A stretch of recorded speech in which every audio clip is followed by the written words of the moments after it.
அடுத்தபடியாக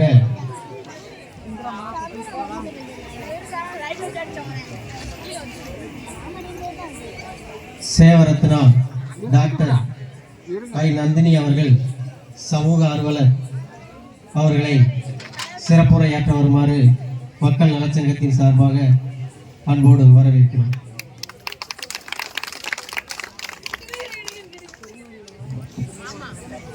என் உயிரினும் மேலான தொப்புள் கொடி உறவுகளை உங்கள் அனைவருக்கும் பணிவான வணக்கங்களை தெரிவித்துக் கொள்கிறேன். கற்றோருக்கு சென்ற இடமெல்லாம் சிறப்பு என்பார்கள். அதுபோல கல்வி மற்றும் கலை திருவிழாவின் சிறப்பாக நடந்து கொண்டிருக்கும் இந்த நிகழ்வில் சிறப்பு விருந்தினராக கலந்து கொள்வதில் பெருமைப்படுகிறேன்.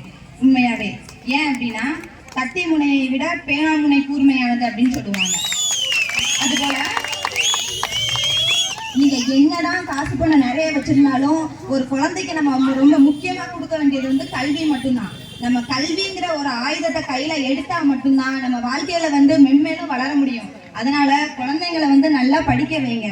பெண் குழந்தைங்களுக்கு வந்து முக்கியமா சொல்றது என்ன அப்படின்னா, பெண் இப்போ அதாவது அடுத்த பெண்களுக்கு படிப்பதற்கு அப்படிங்கிற காலங்கள்லாம் போய் பெண்கள்லாம் இப்போ எல்லா துறைகளிலுமே சாதிச்சுட்டு வராங்க.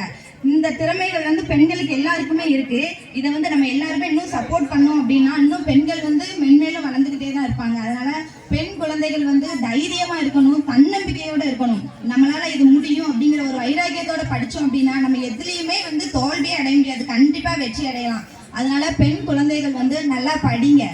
அதே மாதிரி பெற்றோர்களுக்கான ஒரு பெரிய கடமை என்ன இருக்கு அப்படின்னா, நம்ம ஒரு குழந்தைய வந்து பெற்று எடுக்கிறோம், அந்த குழந்தைய வந்து நல்லா படிக்க வச்சா மட்டும் போதும், அதோட நம்ம கடமை முடிஞ்சிருது அப்படின்னு நீங்க நினைக்கீங்க. அது மட்டும் நம்மளோட கடமை கிடையாது. இங்க பெண் குழந்தைகளாக இருக்கட்டும், ஆண் குழந்தைகளாக இருக்கட்டும், அவங்க வந்து பொது இடத்துல வந்து அவங்க எவ்வளவு பிரச்சனைகளை வந்து ஃபேஸ் பண்றாங்க. அப்புறம் வளரிளம் குழந்தைகளா இருந்தாங்கன்னா அவங்க வந்து எவ்வளவு சிக்கல்களை சந்திக்கிறாங்க அப்படிங்கிறது வந்து எல்லாருக்குமே தெரியும். ஆனா அதுல வந்து ஆண் குழந்தைகளை விட பெண் குழந்தைகள் தான் அதிக அளவுல பாதிக்கப்படுறாங்க. ஆண் குழந்தைகளை விட பெண் குழந்தைகள் வந்து அந்த மாதிரி ஒரு சிக்கல்ல மாட்டினாங்க அப்படின்னா நம்ம உடனே அவங்களுக்கு கொடுக்குற பெரிய தண்டனை என்ன தெரியுமா, நீ படிச்சது போதும், இனிமே வீட்டுல இரு, உனக்கு காலகாலத்துல ஒரு கல்யாணத்தை பண்ணி வச்சிருந்தோம் அப்படின்னு சொல்றாங்க. பெண் குழந்தைகளுக்கு நம்ம கொடுக்குற பெரிய தண்டனையே இதுதான். அப்படி தயவு செய்து நினைக்காதீங்க. அதை வந்து நீங்க வந்து நம்ம பெண் குழந்தைய பாதுகாப்பா வளர்க்கணும் அப்படிங்கிறதுக்காண்டி நான் வந்து அப்படி படிப்பை நிறுத்தி வீட்டுல வச்சிருக்கேன் அப்படின்னு நினைக்கீங்க. தயவு செய்து அப்படி மட்டும் பண்ணாதீங்க. உங்களோட துணையோடனாலும் பரவாயில்ல, அவங்களை தயவு செய்து படிக்க வைங்க. படிப்பை மட்டும் பாதியா நிப்பாட்டிட்டீங்கன்னா அந்த குழந்தைங்களோட வாழ்க்கை அதோட போறது கிடையாது. அதுக்கடுத்து அவ கல்யாணம் முடிஞ்சு அவங்க குழந்தைங்களை வளர்க்கறதுக்கு அவங்களுக்கு ரொம்ப கஷ்டமா இருக்கும். அதனால எல்லாருமே நல்லா படிங்க. இந்த ஏமன்பட்டி ஊர் வந்து நான் வந்ததே கிடையாது, இன்னைக்கு தான் ஃபர்ஸ்ட் டைம் வந்திருக்கேன். ரொம்ப பெருமையா இருக்கு. ஏன் அப்படின்னா, எவ்வளவோ குடும்ப சுமைகள் இருக்கும், பணி சுமைகள் இருக்கும். அதுக்கும் அப்பாற்பட்டு அதாவது நம்ம கிராமத்துல இருக்க மக்களும் வந்து முன்னேறணும், குழந்தைங்களும் நல்லா படிச்சு ஒரு கல்வியாளரா உருவாகணும் அப்படிங்கிறத வந்து ஒரு முன்னுதாரணமா கொண்டு இந்த ஏமன்பட்டி மக்கள் நல சங்கத்தை உருவாக்கியிருக்கவங்களுக்கு வந்து நான் நெஞ்சார்ந்த நன்றியை தெரிவிச்சுக்கிறேன். இந்த மக்கள் நல சங்கத்தை முன்னுதாரணமா கொண்டு எல்லா கிராமங்கள்லயுமே இது போன்ற நல சங்கங்களை உருவாக்கி ஒவ்வொரு கிராமத்திலயும் நிறைய கல்வியாளர்களை உருவாக்குறது வந்து நம்மளோட கடமை தான். ஏன் அப்படின்னா, நீங்க உங்களுக்கு தெரியாது கிடையாது, ஒரு 20 வருஷத்துக்கு முன்னாடிலாம் பாத்தீங்கன்னா படிப்புக்கு ஹெல்ப் பண்றதுக்குலாம் அவ்வளவுலாம் நிறைய ஆட்கள்லாம் இருக்க மாட்டாங்க. 1-2 பேர் தான் இருப்பாங்க. அப்பெல்லாம் கரண்ட் இருக்காது, டியூஷன் கிடையாது, எதுவுமே கிடையாது. அந்த நேரத்திலேயே ரொம்ப கஷ்டப்பட்டு படிச்சு முன்னேறினவங்க தான் இன்னைக்கு நம்மளுக்கு முன்னுதாரணமா இருக்காங்க. அதே மாதிரிதான் நம்மளும் நாளைக்கு வருங்கால தலைமுறைகளுக்கு வந்து முன்னுதாரணமா இருக்கணும். இது ஃபுல்லாமே பெண் குழந்தைகளுக்கு மட்டும்தானா, அதாவது திருமணமான பெண்களுக்கு எல்லாம் கிடையாதா அப்படின்னு நினைக்கலாம். திருமணமான பெண்களும் நீங்க என்னதுமா நினைக்கீங்க, கல்யாணம் முடிஞ்சிட்டு ஒரு குழந்தை பிறந்துட்டு இதுக்கப்புறம் நம்மளுக்கு என்ன படிப்பு வேண்டிய கிடக்கு அப்படின்னு நிறைய பெண்கள் பேசுறதை நானே கேட்டிருக்கேன். அந்த எண்ணங்கள் எல்லாம் தயவு செய்து குழி தோண்டி புதைச்சிருங்க. உங்களுக்குள்ளேயும் திறமைகள் இருக்கும்.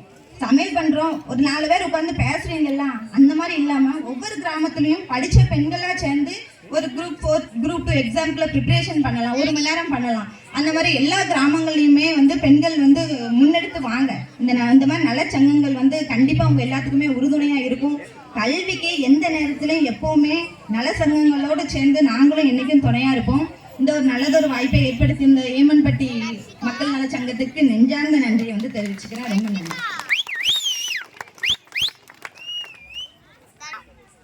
நல்லதொரு உரையை தந்த சேவரத்னா டாக்டர் ஐ நந்தினி அவர்களுக்கு ஏமன்பட்டி மக்கள் நலச்சங்கத்தின் சார்பில் நெஞ்சார்ந்த நன்றியை தெரிவித்துக் கொள்கிறோம். அவங்க சொன்ன மாதிரி அதாவது உங்களுக்கெல்லாம் புரிகிற பாஷையில் சொல்லணும்னா அசுர படத்தில் சொல்லுவான் பார்த்துருக்கீங்களா?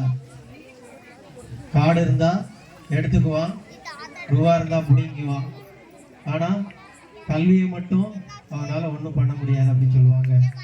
அதனால் நீங்கள் எல்லாம் நல்லா படிக்கணும். இன்னும் இங்கே இருக்க நம்ம அதிகாரிகள், அரசு அதிகாரிகள் மாதிரி நீங்கள் ஒரு பெரிய அதிகாரி ஆகணும். அதுதான் ஏமன்பட்டி மக்கள் நலச்சங்கத்தினுடைய ஒரு முழுமையான ஒரு இந்த சங்கம் ஆரம்பிச்சதுக்கு